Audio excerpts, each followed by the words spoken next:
ഇന്ത്യയും ഓസീസും നേർക്കുനേർ വരുമ്പോൾ ഒരു ആവേശ മത്സരം ആരാധകർ പ്രതീക്ഷിച്ചിട്ടുണ്ടായിരുന്നു. അതുപോലെ തന്നെ സംഭവിച്ചു. ഇന്ത്യ മികച്ച വിജയമാണെന്ന് സ്വന്തമാക്കിയത്. ഓസീസ് നാണം കെട്ട് തോറ്റു.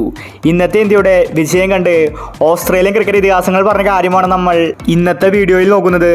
ഇത്തരം ക്രിക്കറ്റ് ന്യൂസിന് വേണ്ടി ഈ ചാനൽ മറക്കാതെ സബ്സ്ക്രൈബ് ചെയ്യൂ.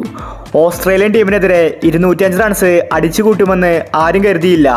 ഇതിൽ ക്രെഡിറ്റ് കൊടുക്കേണ്ടത് രോഹിത് ശർമ്മയ്ക്കാണ്. 92 റൺസാണ് രോഹിത് ശർമ്മ ഒറ്റയ്ക്ക് നിന്ന് അടിച്ചു കൂട്ടിയത്. ഇന്നത്തെ ഇന്ത്യയുടെ വിജയം കണ്ട് ഓസീസ് ഇതിഹാസങ്ങൾ പറഞ്ഞത് ഇങ്ങനെയായിരുന്നു: ഇന്ത്യക്കെതിരെ ജയിക്കാൻ ആർക്കും തന്നെ സാധിക്കില്ല.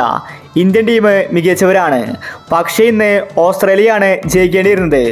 ആ പിച്ചിൽ സെക്കൻഡ് ബാറ്റ് ചെയ്യുന്നവർക്ക് കളിക്കാൻ സാധിക്കുന്നില്ല. ഇത് ഓസീസിൻ്റെ കുഴപ്പമല്ല.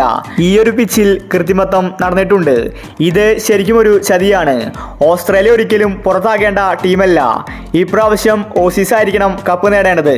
അതുപോലത്തെ പ്രകടനമാണ് അവർ കാഴ്ചവെച്ചത്. പക്ഷേ ഇന്നത്തെ മാച്ചിൽ മാത്രമാണ് അവർക്ക് കളിക്കാൻ സാധിക്കാഞ്ഞത്. ഇന്ത്യ മികച്ച ടീമായിരിക്കാം, പക്ഷേ ഓസ്ട്രേലിയൻ ടീം ഈസി ആയിട്ട് ഇന്ത്യയെ തോൽപ്പിക്കേണ്ടതായിരുന്നു. പക്ഷെ ഇന്ന് അവർക്കതിന് സാധിച്ചില്ല. അതിന് ഒരുപാട് കാരണങ്ങളുണ്ടായിരിക്കും. രോഹിത് കളിച്ചതാണ് പണിയായിരിക്കുന്നത്. ഇല്ലെങ്കിൽ ഇന്ന് ഓസ്ട്രേലിയ ഈസി ആയിട്ട് ജയിച്ചേനെ. കളി ജയിച്ച ഇന്ത്യക്ക് അഭിനന്ദനങ്ങൾ അർപ്പിക്കുന്നുവെന്ന് ഓസ്ട്രേലിയൻ ക്രിക്കറ്റ് ഇതിഹാസങ്ങൾ വ്യക്തമാക്കി. അവർക്ക് ഇന്ത്യയോട് തോറ്റു പുറത്തായത് അത്ര ഇഷ്ടപ്പെട്ടിട്ടില്ല. എല്ലാ പ്രാവശ്യവും അവർക്ക് കപ്പ് നേടണം.